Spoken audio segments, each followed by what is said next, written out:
In one word, ano yung pwede mo ma-describe sa performance mo last year? 300%. Nag-YTD ka. Ano ka? Siguro transformative.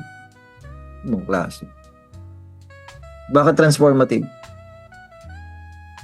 Ano kasi, tawag dito kasi, natutunan ko kasing mag-build ng better habits, na-manage ko yung mga emotions ko, like yung sa 2022 kasi talagang,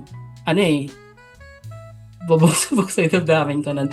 Pero tapos nakakita na rin kasi ako ng consistency dun sa, hindi lang actually sa result, but actually dun sa mindset.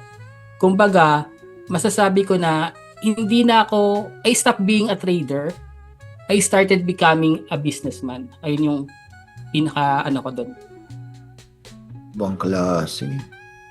Gusto mo bang mag-trade o gusto mo bang kumita? Parang gano'n na talaga, no?